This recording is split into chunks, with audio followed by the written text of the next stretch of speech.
Okay, so let's talk a little bit about what comes in the box. So right away we've got this 5-pound bag of soy wax that comes in your kit.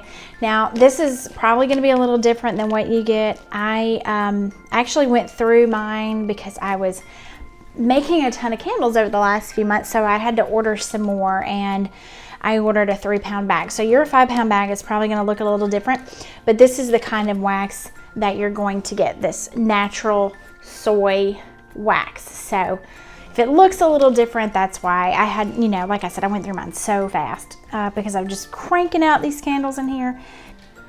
We will put a link in there of the kind of wax that you can purchase online so that it's similar to what comes in your kit. I have been really enjoying this wax. It burns really well. I really like how it holds the scent.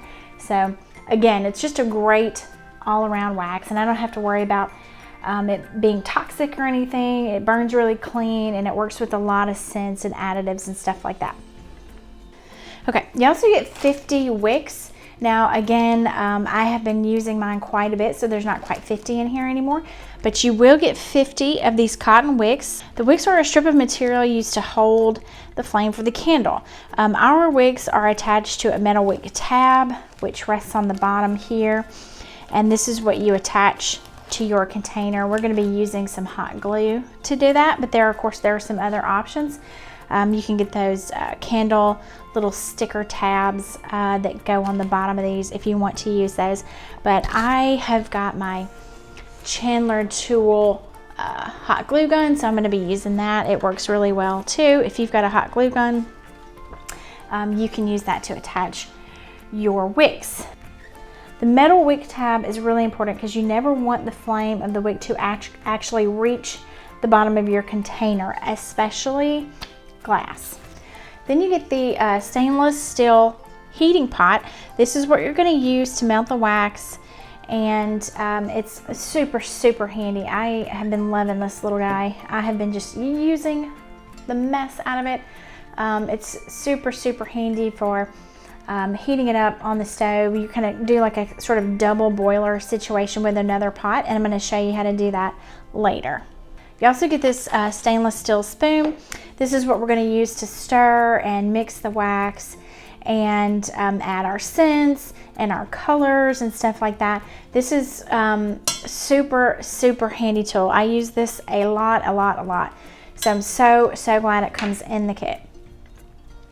So then you've got these centering devices. This is what we're going to use to, you place this over the container and you can pull the wick through here or here depending on where your wick is hitting.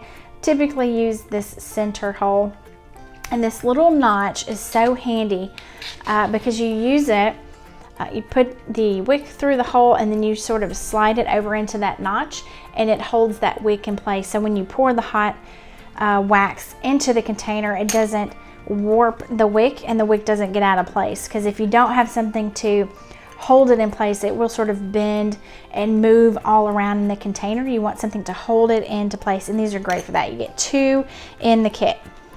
Okay, so now that we've talked about everything that is in the box, we are going to get all into talking about this wax that comes in your kit, and then we're going to talk about different kinds of wax too, because once you run out of this wax, you're going to have a need to go purchase more wax, and there's so many options. So we're going to dive into it a little bit and just kind of cover the types of wax and the options that are out there.